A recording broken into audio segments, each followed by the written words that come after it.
ሰላም ጤና ይስጥልን ተመልካቾቻችን ከአንከር ሚዲያ ዝግጅት ክፍል ያክብሮ ሰላምታችንን እናቀርባለን። የአማራ ፋኖ ብሔራዊ ንቅናቄ በተለያዩ ቀጠናዎች የሚያደርገው ተጋድሎ በተጠናከረበት በዚህ ወቅት ላይ በማዕከላዊ ጎንደር ሻውራ አካባቢ የተገኘው ድል በተለየ ሁኔታ እየተጠቀሰ ይገኛል። ከፍተኛ ቁጥር ያለው የአብይ አህመድ ጥምር ሰራዊት አባላት መማረካቸውንና መደምሰሳቸውን እንደዚሁም በርካታ የጦር መሳሪያዎችና ተተኳሾች በፋኖ ቁጥጥር ስር መግባታቸውን መግለጻችን የሚታወስ ነው። በአጠቃላይ ስለ ሻውራም ሆነ አጠቃላይ የፋኖ እንቅስቃሴ በሰሞኑ እንዲሁም ደግሞ አብይ አህመድ ባለፈው ቅዳሜ ኤሊት ፎርስ መገንባቱንና ከሶማሊያ እስከ ምጽዋ የሚደርስ የጸረ ሽብር እንቅስቃሴን የመክታት አቅም ያለው ሰራዊት እንደገነባ የገለጸበት ሁኔታ በተመለከተ በእነዚህ አጀንዳዎች ላይ ከኮሎኔል አበራ አዛናው ጋር ቆይታ ልናደርግ ተዘጋጅተናል። በጣም ነው ማመሰግነው ኮሎኔል አበራ አዛናው። እንግዲህ አሁን ያለውን ወቅታዊ ሁኔታ በተመለከተ ነው። ሰሞኑን ሻውራ ላይ ድል ቀንቷቸዋል።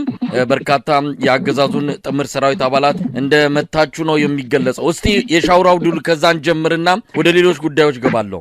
እሺ አመሰግናለሁ። ምንድነው የሻውራ መጀመሪያ ጸደ ማርያም የሚባል ጠላት የተከማቸበት ወይም የጠላት ካምፕ ነበር። ያን የጠላት ካምፕ መጀመሪያ በቁጥጥር ስር ከተደረገ በኋላ በሁለተኛ ደረጃ ምንድነው የተደረገ?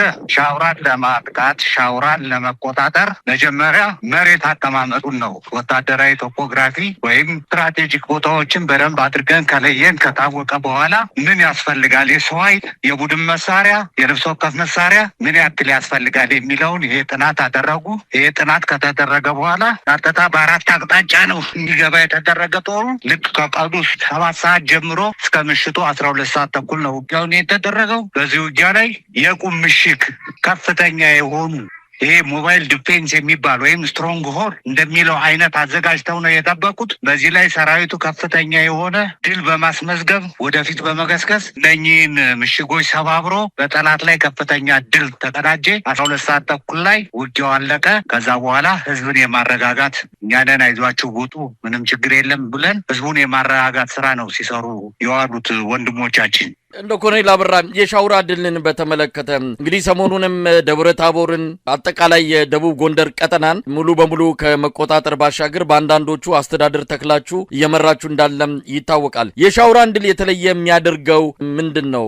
አንዳንድ ወገኖች እንደሚገልጹት አብይ አህመድ ሆን ብሎ የአማራን በአማራ የሚል ፕሮጀክት ነድፎ ከአማራ ሚሊሻና ከአማራ ልዩ አድማ በታኝ ኃይል ጋር እንድትዋጉ የሱን ሰራዊት ግን ወደ ሰሜን ኢትዮጵያ እያዘዋወረ እንደሆነ ይገልጻልና አንዳንዴ እርስ በርስም ያደረጋችሁት ውጊያ አድርገው የሚገልጹ ወገኖች አሉና ይህንንስ እንዴት ታያላችሁ? የእርስ በርስ ውጊያማ ምን አለ መሰለ ከመከላከያ አሁን የብልጽግና ወታደር ጋምቶ የእርስ በርስ ውጊያ እያደረግን ነው። እነኚህ ደግሞ የአማራ ጡት ነካሾች ናቸው፣ የእናት ነካሾች። ስለዚህ ወዳደሮች ስለሆኑ አብይ ቀኝ እጅ ነን እኛ ነን ይሄን የምናደርግ ነው። ነገር ግን የነሱ ወንድም የነሱ ቤተሰብ የነሱ እህት እናት ሁሉም ቤተዘመዶቹን ነው አጠቃላይ እየጨፈጨፈ ያለ። እኛ እነሱን ልንታገል ለነሱ ነፃ ለማውጣት ሄደን እኛን ውጊያ እንዲከፍት ነው ያደረገው። ይሄ ተላላኪዎች ናቸው፣ ባንዳዎች ናቸው። ስለዚህ ባንዳውን ደግሞ በትክክል ማሳየት አለብን። በወታደራዊ ቋንቋ አነጋግረናቸዋል ጥሩ አድርገን። ከ300 በላይ ነው ክላሽ የተማረከው፣ ጥቁር ክላሽ።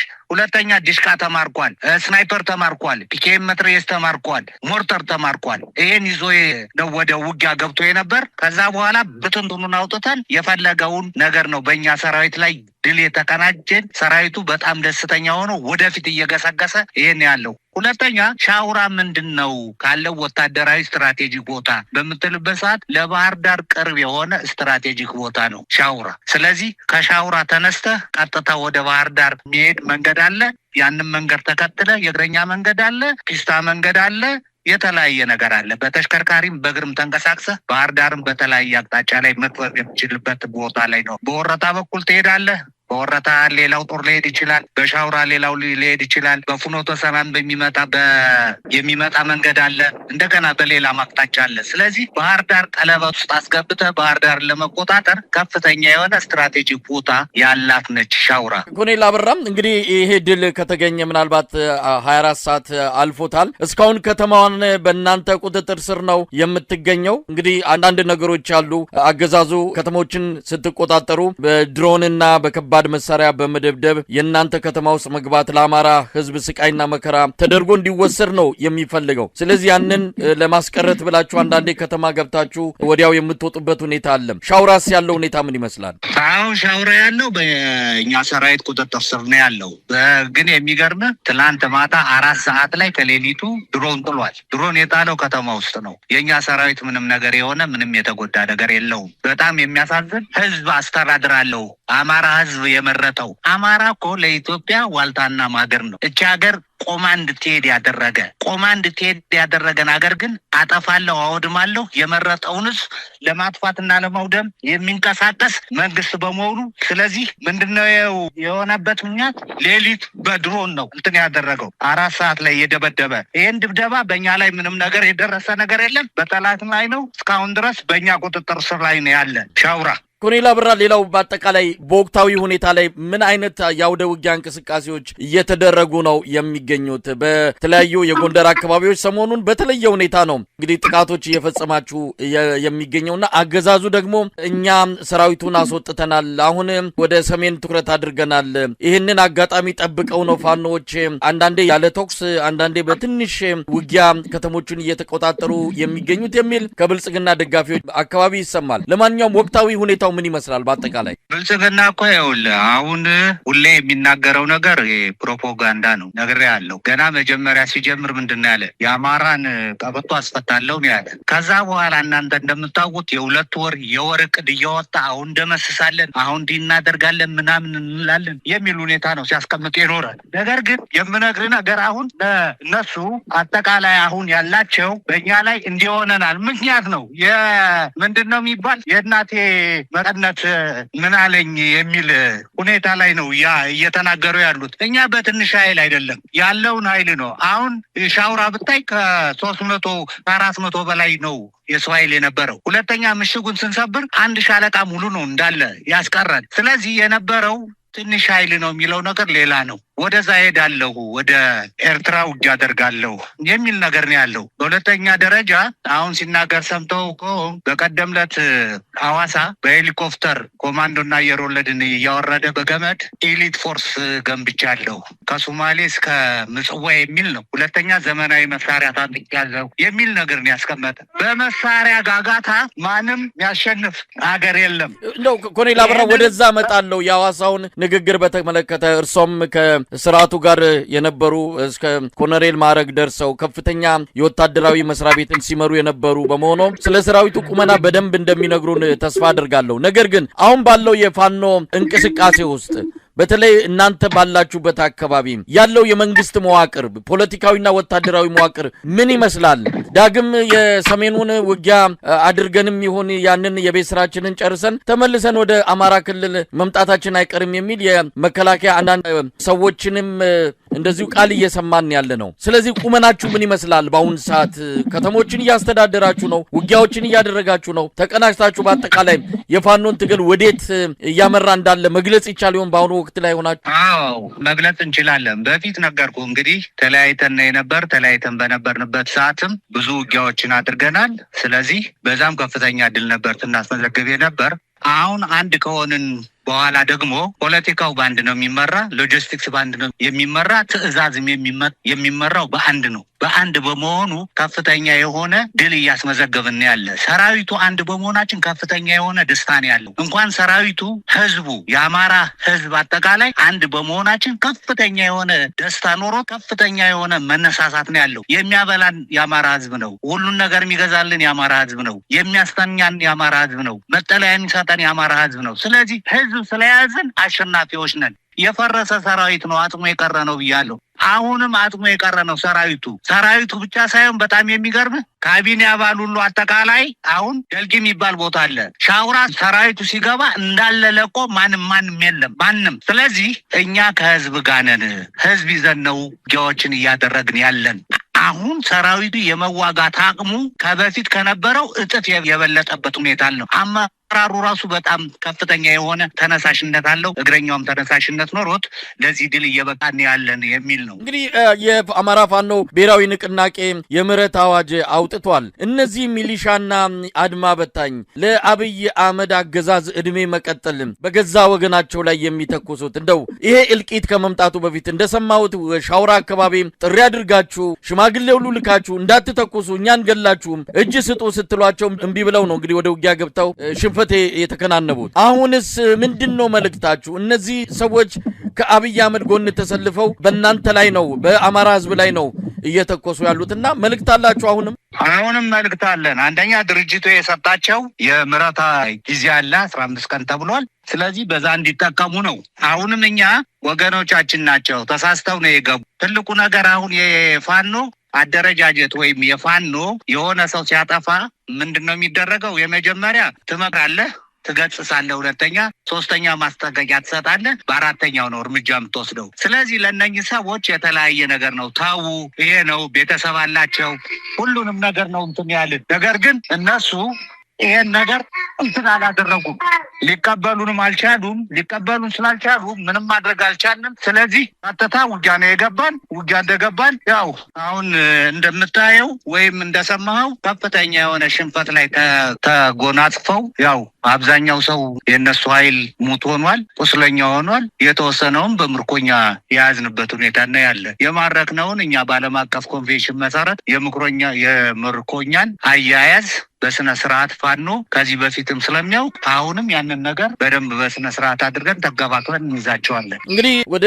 ሌላኛው ርዕሰ ጉዳይ ሊድና ኮሎኔል አበራ ቅዳሜ ዕለት በሐዋሳ አብይ አህመድ የልዩ ዘመቻ 65ኛ ዓመት በዓልን አስመልክቶ ያደረገው ንግግር አለ። በሐዋሳ ሐይቅ ላይ ልምምድ አድርጎ ምናልባት ኢትዮጵያ አሁን ባለው ሁኔታ ባህር የላትም፣ በባህር ሳይኖራት ነው ባህር ኃይል ያቋቋመችው። ስልጠናውም ሁሉ ነገር ሲሰጥ የነበረው በኩሬና በትንንሽ ሐይቆችና በሰፈር ውስጥ ጅረቶች ላይ የወንዝና የውሃ ፍሳሾች ላይ ነው። እንግዲህ ባህር ኃይል ስልጠና ወስዶ አብይ አህመድ እንደሚለው ከሆነ ከሶማሊያ እስከ ምጽዋ ድረስ የሚዘረጋ የባህር ላይ ወንበዴዎችንና ሽብርተኞችን የሚታደግ ኢሊት ፎርስ አቋቁመናል ያለው። አፍሪካንም እንኳን ደስ አላችሁ ሲል ነው መግለጫ የሰጠው። እንደ አንድ ወታደራዊ ባለሙያ እንደው ይህን ነገር እንደው ለተመልካቾቻችን ማስረዳት ከተቻለም አብይ አህመድ እንዲህ አይነት ነገር ሊናገር የቻለበት ምክንያት ምንድን ነው? እንዲህ አይነት ሰራዊት ገንብቷል። አሁን ምን አለ መሰለህ አቶ መሳይ፣ አንደኛ አብይ አህመድ ይሄን አድርጎ አለፈ ለመባል የተለያየ ነገሮችን እያደረገ ነው። ለምሳሌ ለብርሃኑ ጁላ ማርሻል ማዕረግ ሲሰጠው ስብሰባ ላይ ቁጭ ብለን ማርሻል ማዕረግ በሀገራችን ተሰጥቶ ያውቃል አለ። አይ ተሰጥቶ አያውቅም ተባለ። ሚድል ኢስት አላቸው፣ አፍሪካ ሀገርም አላቸው አይደል እንደ ያለ የዩጋንዳውን ፕሬዚዳንት የነበረውን እሱም ጠራ፣ እንደ ሌሎችን ጠራና ስለዚህ በሀገራችን ቢደረግ ምን ችግር አለ የሚል ነገር ሲያመጣ መኮንኖች ፊት ለፊት ተያየን። ይሄን ነገር ሊሰጠው ነው አለን፣ ሰጠን። ስለዚህ በሀገራችን ይሄን ነገር አደረኩ ለማለት ነው። በሁለተኛ ደረጃ አሁን ቦርቶርሶ እዛ አዳራሽ ውስጥ ነበሩ። አብይ አህመድ ለብርሃኑ ጁላ ማርሻል ምንድነው መስፈርቱ? እንደው በዚህ አጋጣሚ ጉዳዩን ካነሱት አይቀር ብዬ ነው። እንግዲህ አንድ ማርሻል ማዕረግ የሚሰጠው ብዙ ነገሮች ዓለም አቀፍ መስፈርቶች አሉ። ዝም ብሎ እያነሱ ኮከብ ትከሻ ላይ መደርደር አይደለም። የተከፈለ መስዋዕትነት፣ የተገኘ ድል፣ ብዙ ነገሮች ከግምት ገብቶ እንደሆነ ይታወቃል። ብርሃኑ ጁላ የመራው ጦር ካለም የተሸነፈ ጦር ነው። ብርሃኑ ጁላ ታሪኩም የምርኮኝነት ታሪክ ነው። እንዴት ነው አንድ እንዲህ አይነት ግለሰብ የፊልድ ማርሻልነት ማዕረግ የሚሰጠው? እዛው ቁጭ ብላችሁ ይህንን ሲናገር እንደው የተሰማችሁን ስሜት ካለም ቢያጋሩኝ። ይኸውልህ ካዴት የተመረቅን ሰዎች ነበር። እዛ 1-2 ጄኔራል ወደ 3 ኮሎኔሎች እኛን የተያየን እንደሚሰጠው አውቀናል። ያነሳው መስፈርቱ አይደለም፣ ክራይቴሪያው የኔ የሚል አይደለም፣ በሀገራችን የለም። ስለዚህ በሀገራችን ቢኖር ምን ችግር አለ የሚል ነገር ነው ያመጣ። ልክ ይህን ሲናገር ወደ አሁኑ የምትረዳው ነገር አለ። ሊሰጥ ነው። አንደኛ ይሄ ነገር ሲሰጥ መከላከያ አጠቃላይ ትልልቅ የመከላከያ ዋና መምሪያዎች እኮ አጠቃላይ በእነሱ ብቻ ነው የተያዘ። ያንን ለማድረግ ነው። ይሄ ማለት መፈንቅለ መንግስት እንዳይደረግበት ሁሉንም አሳስሮ ለመያዝ ያደረገው እንትን ነው። በተለያየ ጥቅም እንትን አድርጎ እንጂ መስፈርቱን አሟልቶ ነው ያገኘው ወይ ማርሻልነት የሚለው በጭራሽ በሱ አይደለም ያን ነገር ተደርጎ የተገኘው። በሁለተኛ ደረጃ አሁን የምነግርህ ኮማንዶ አጋዚ የሚባል ኮማንዶ ነበር በወያኔ ሰዓት። ቀይ እንትን ያደርጓቸዋል ቦኔት። ያ ቀይ ቦኔት ኢንተርናሽናል ነው። ያንን ቀይ ቦኔት የሚያደርግ ከአውሮፕላን የዘለለ ኤርቦርኖች ብቻ ናቸው። ኮማንዶ ሌላ ነበር የሚደረገው። ነገር ግን እነሱ ጀመሩት። አሁን እሱም ቀይ ቦኔት ሲያደርግ አይተዋል። በሁለተኛ ደረጃ ገና ከስልጣን እንደመጣ ግራና ቀኝ 4 ቦኔት ያደረጉ ኮማንዶዎች፣ እሱ መሀል ላይ ሆኖ የህንድ ስታር አክተር ነው የሚመስለው። ስለዚህ ያን ነገር እንደዚህ በወታደር ስለነበር እኔ ወታደር እንትን አለኝ ማለት ነው። ነገር ግን አሁን የምነግር ነገር አገሪቱን የመምራት አቅም አገሪቱን እንትን የማድረግ ሁኔታ ላይ ነው የምነግር። በኢኮኖሚ የደቀቀች ነች፣ በዲፕሎማሲ የደቀቀች ነች። በጦርነት ያለ ጦርነት ምንም ነገር ስልጣኑን ሊያስረክብ እንደማይችል በጣም ይሄ የታወቀ የተረጋገጠ ነገር ነው። በሁለተኛ ደረጃ ኤሊት ፎርስ ገንብቻለሁ የሚል ነገር ነው ያለው። የመሳሪያ ዘመናዊ የሆነ የጦር መሳሪያዎችን አገር ውስጥ አስገብተን በዛ ነው አሁን ውጊያውን የማከናውን እንደዚህ ማድረግ ነው። ማስገባትና መግዛት ትችላለህ። አብዛኛውን ዶላር የሚሰጥ እኮ ዩኤኢ ነው፣ ዩናይትድ አረብ ኤሚሬት። ዩናይትድ አረብ ኤሚሬት አሁን በምታይበት ሰዓት ከሶማሌ ወጣለች፣ ከሱዳን ወጥቷል፣ ከኤርትራ ወጥቷል፣ ከጅቡቲ ወጥቷል። ሌሎች ሀገሮችም እንደዚህ የወጣበት ነገር ነው ያለ። አሁን ሁለቱ ፉክክር ያለው ሳውዲ አረቢያና ዩኤኢ ነው። ሳውዲ አረቢያ ዩኤኢ ለአብይ አህመድ አሁን ከሻቢያ ጋር ውጊያ እንዲያደርግ ከዛሬ 2 ዓመት በፊት ለ30 ነው ለ40 ዓመት ወደብ ኪራይ ተስማምቶ ነበር። በኋላ አይቻልም ብሎ ከለከለ። ወደ ጅቡቲ ሄደች። ወደ ጅቡቲ ሲሄድ የጅቡቲ መንግስትም ፈቃደኝነቱን አይቻልም ብሎ ስለከለከለ አሁን ምንድነው ኤርትራን እንዲወጋ የሚያደርግ ለዚህ ነው የጃዙር ውጊያ ለማድረግ ከፍተኛ የሆነ ተነሳሽነት የተነሳው። አሁን ግድቡ ባለበት በሁለተኛ ቤንሻንጉል ጉሙዝ ላይ 10,000 ሰልጣኝ የሚይዝ ካምፕ ለሱዳን ተቃዋሚ ስልጠና እንዲያከናውኑ የተለያየ ነገር እንዲያደርጉ እዛ ውስጥ ፈቅዶ ሰጥቷል። እዛው ሲሰጥ ግን ከፍተኛ የሆነ ዶላር ስለሚያገኝ ለዶላሩ ነው እንጂ የሀገር ግንባታ የሀገር ዲፕሎማሲ ይበላሻል ብሎ አይደለም ይሄን እያደረገ ያለው። ሱዳን ተዋጋኖች የእርስ በርስ ግጭት አደረጉ ማለት ያ ውጊያ ለኢትዮጵያ ከፍተኛ የሆነ ኪሳራ ነው። የኢኮኖሚ ኪሳራ ነው፣ የፖለቲካ ኪሳራ ነው፣ በጣም ብዙ ማህበራዊ ኪሳራ ነው። ይሄ መሆኑን አላወቀም። በሁለተኛ ደረጃ የምታየው ጉባ ላይ ያለው የሬኔሳንስ ዳም ያ የማይመታበት ሁኔታ ወይ አለ ወይ?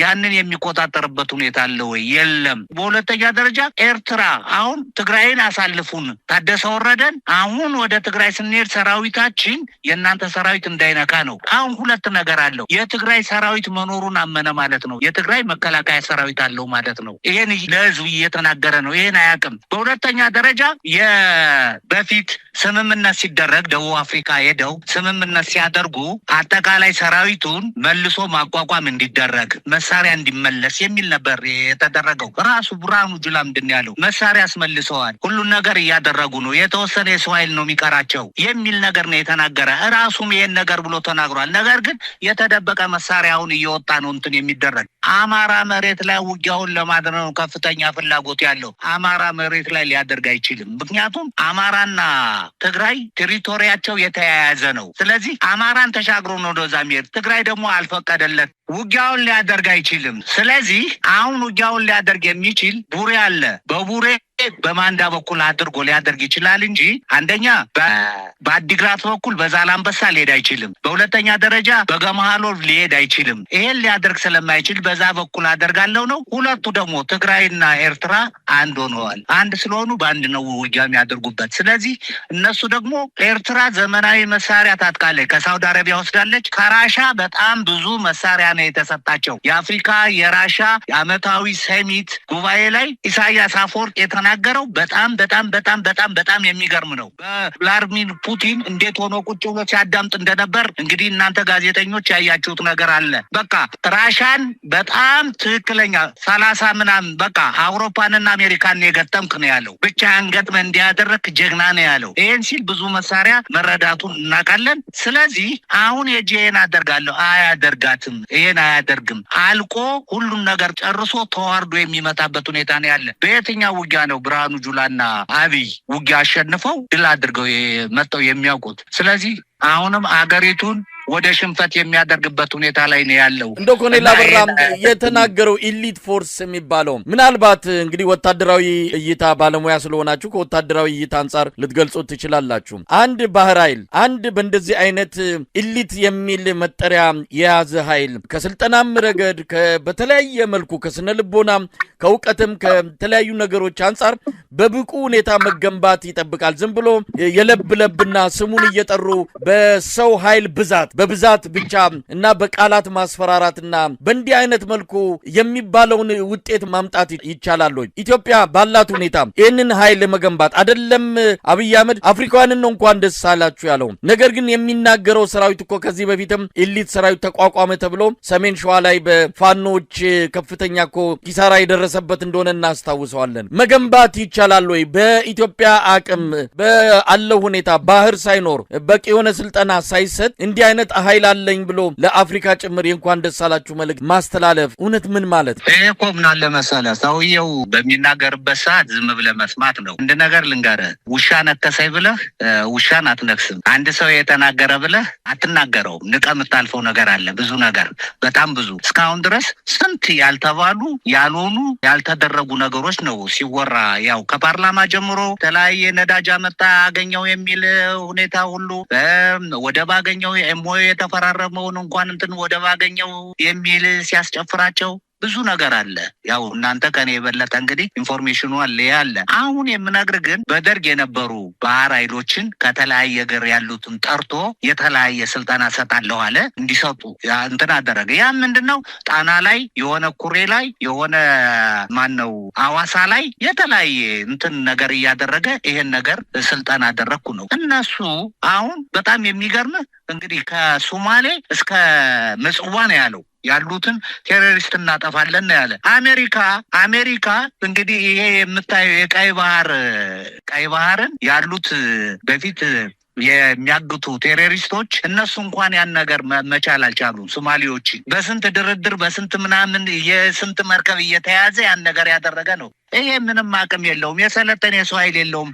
አለ ብሎ መናገር ብቻ ነው። አለ ብሎ ማውራት ብቻ ነው። አሁን 80 ዓመቱን ነው 90 ዓመቱን አየር ኃይል በሚያከብርበት ሰዓት ከራሻ የመጡ አውሮፕላኖች አሉ። እዚህ ትርኢት አሳዩ፣ ተመልሰው ነው የሄዱ። የዩኤ የነሱም አውሮፕላን መጣ አሳየ፣ ተመልሶ ነው የሄደው። ምንም የሌለውን በራሱ ቢሆንማ በራሱ ሁሉን ነገር አዘጋጅቶ በራሱ ነበር መወጣት የሚገባው። ይሄ ዝም ብለ ዲተራንስ ለማድረግ ነው። የኤርትራን ዲተራንስ ወይንም እኛን ዲተር ለማድረግ ቲፒኤልኤፍን ዲተር ለማድረግ የሚያደርገው ነገር ነው። የተገነባ የለውም። የጦር መሳሪያ ገዝቻለሁ ይሄን ብያለሁ። አሁን ሲያጋግዛ ይታዋል። እንግዲህ በኮንቮይ መልክ ታንክ በሎቤድ እየተጫነ ሲሄድ እግረኛ ሰራዊትም ሲሄድ ምናምን አይተሃል። ይሄ ሁሉ ሾው ነው። የመጠቀም አቅም የላቸውም።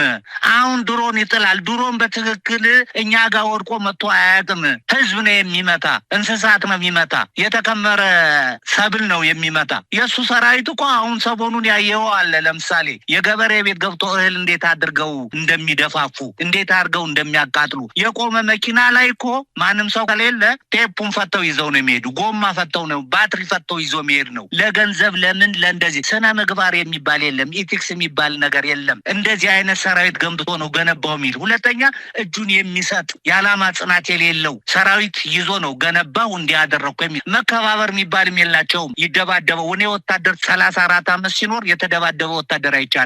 የተጋጨ ወታደር አይተናናቅም።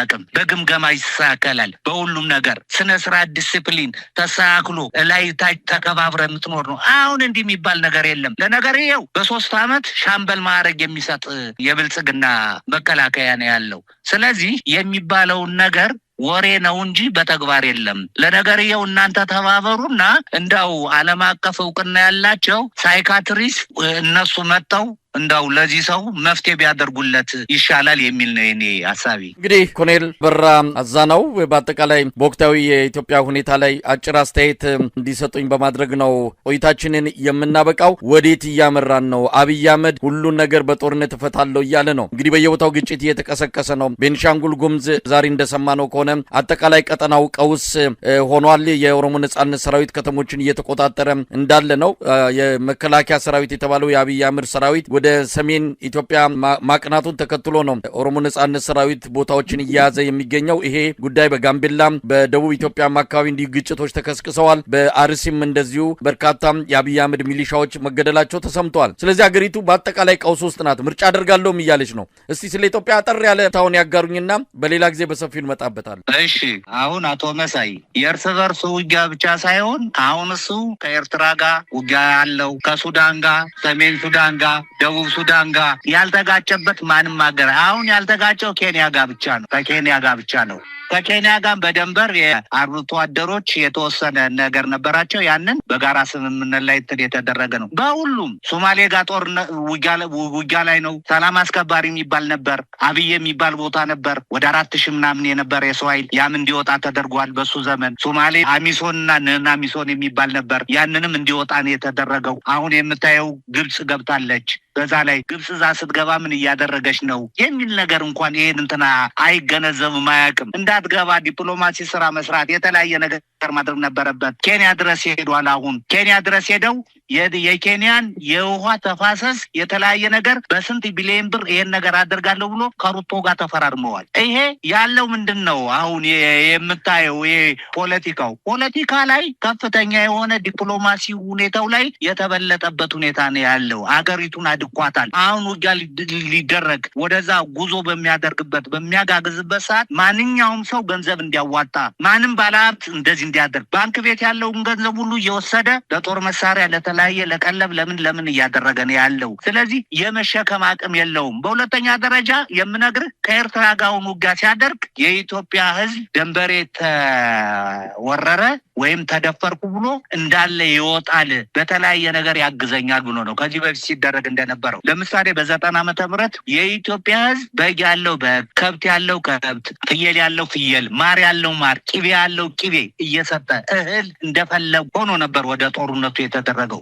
አሁን ሁለተኛ ከቲፒኤልኤፍ ጋር ውጊያ ሲደረግ ልክ የዚያው አይነት ነገር ተደርጎ ነበር የኢትዮጵያ ሕዝብ ደግፎት። አሁን ውጊያ ቢያደርግ ከዚህ በፊት ውጊያ ሲያደርግ የአማራ ፋኖና ልዩ ኃይል ነበር ገብቶ ከፍተኛውን ድል ያስመዘገበ። በወያኔ የአማራን ደንበር ከረገጠ በኋላ እንዲወጣ ያደረገው ወደ ደንበሩ እንዲመለስ ያደረገ ከፍተኛ የሆነ ድል ያስመዘገበ የአማራ ልዩ ኃይልና ፋኖ ነው ነበር። አሁን ብቻውን ያለ ማን ይሄዳል? ማንም ስለማይሄድ ራሱ ይሄዳል። ራሱ ቀምሶ የሚመለስበት ሁኔታ ያለው። ስለዚህ እኔ የምለው ማንም ድጋፍ የሚያደርግለት የለም። እኛም ከዚህ ሆነን ውጊያችን ወደፊት እየገፋን በቶሎ አገሪቱን ነጻ አውጥተን አገር ግንባታችን የምናደርግበት ጊዜ ሩቅ አይደለም የሚል ነው። በጣም ነው የማመሰግነው ኮሎኔል አበራ አዛናው የአማራ ፋኖ ብሔራዊ ንቅናቄ የጎንደር ጠቅላይ ግዛት እዝ ከፍተኛ ወታደራዊ አመራር ለነበረን ቆይታ ከልብ አመሰግናለሁ። እኔም በጣም አመሰግናለሁ አቶ መሳይ።